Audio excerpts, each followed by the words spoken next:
Ito ang Santa Teresa Cave at ang kuwebang ito ay dating pinagtaguan ng mga Hapon noong World War II. Kaya silipin natin ano nga ba ang nasa loob nito. At sa tulong ng mga vloggers na taga rito ay sinamahan nila tayo na marating ang kuweba. So ayun mga bayan, andito na tayo ngayon sa Santa Teresa, Magsaysay, Occidental Mindoro. At kung makikita nyo, ito yung dadaanan natin papunta dun sa kuwebang sinasabi nung mga makakasama natin mamaya. Bago tayo magpatuloy sa pagpunta sa kuweba ay sasamahan tayo ng ilan sa mga vloggers dito sa Occidental Mindoro. Sila po ang ating mga makakasama sa ating pagpunta sa kuweba, Bobby Barrios Katambay, Saling Vlog, Junes TV. Bago namin marating ang lugar na sinasabing kuweba ay kailangan namin maglakad ng halos 5 minuto at kahit napakainit ng panahon ay nagpatuloy pa rin kami sa aming paglalakad. So ayun mga bayan, pupunta na tayo doon sa pupuntahan nating kuweba. So nanggaling tayo sa baba, umakyat tayo pataas. Then kung makikita nyo may mga bahayan pa dito. Ayan. May mga nakatira pa rin talaga dito sa taas. Sinamahan tayo nila. Medyo marami tayo ngayon. Mas maganda kung mas marami tayo. Kasi hindi natin kabisado yung lugar. Hindi rin natin alam kung may mga delikado tayo mapupuntahan doon.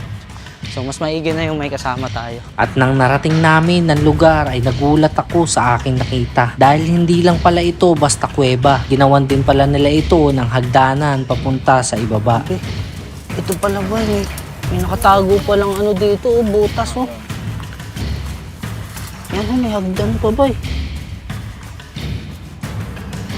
Andito na tayo ngayon sa kuweba. Kung makikita nyo, meron ditong butas na ano din siya, man-made din. Kung makikita nyo, ayan ano talaga, hagdanan talaga siya na pababa na sobrang tarik. Papasukin natin, titingnan natin kung ano man yung nasa loob nito. So marami tayo at marami tayong kasama. Siyempre, for safety din at hindi natin alam yung itong lugar na to. So tara bye. At nagsimula na kami bumaba sa kuweba at nang marating namin ang ibaba, ito ang bumungad sa amin. Meron ganitong klase ng lugar dito. Grabe ba? Kung makikita nyo. Grabe. Ang laki ng loob ba? Sobrang laki ng loob. Madyo mo yan. Ang laki.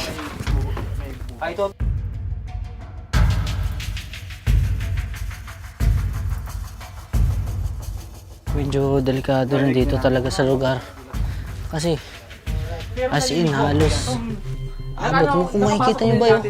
Grabe. Tapos sa loob na mayroong Grabe ba yun? ganun na siya, tapos ganun mo, tapos pagdating sa malawak na ilalim. Oo. Sayang, dapat pala nag-base tayo. Ito kuya oh. Tayo sa tubig. Kuya, parang ngipin ng ano. Ay, oo. Parang ngipin ng mga baboy, ganun.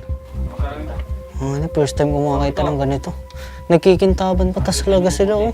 Kung makikita nyo, ito yung hagdan pababa ng kuweba. Kung makikita nyo kung gaano kalaki at kung gaano kaganda ng rock formation nitong kuweba na to. So kung makikita nyo ito ba, itong mga bato na ito, itong ganito na nag-iitsurang parang ngipin ng mga baboy at baka, ay ang tawag daw dito ay stalagmites. So yan, ganyan siya ang itsura niya, as in pag tiningnan mo siya ng malapitan, nagkikintaban siya na para siyang may kristal sa mga bato niya. So tingnan natin dito bay. Ayan bay, ito. Sobrang laki ng bato na to. Hindi siya pangkaraniwang bato. So kung makikita nyo dito, ayan, pag nilapitan mo, kumikintab siya. Nagkikintaban siya dito.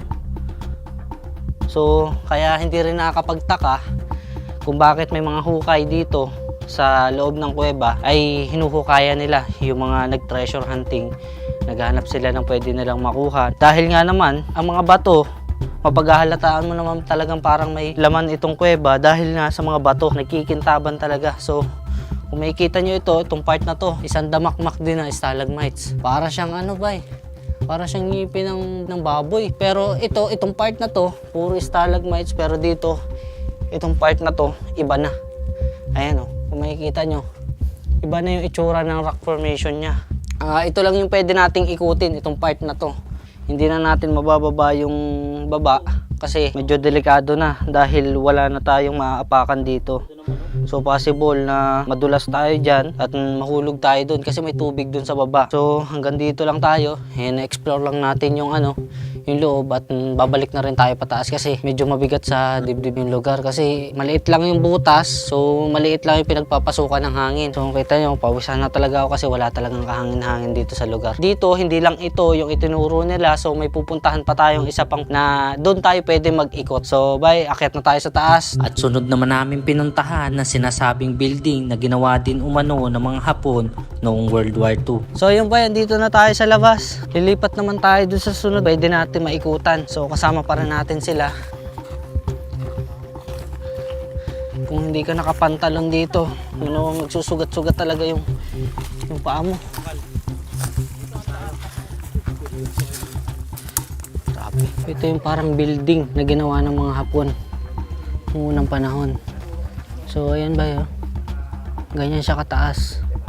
So ito daw building na to, noong unang panahon pa.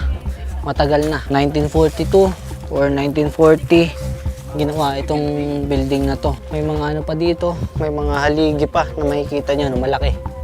So hindi natin alam kung para saan ba talaga itong building na to, kung bakit nila ginawa ito. So isa rin siguro ito sa pinagkutaan ng mga Hapon noong unang panahon. Kung makikita nyo ba yun, may mga butas pa.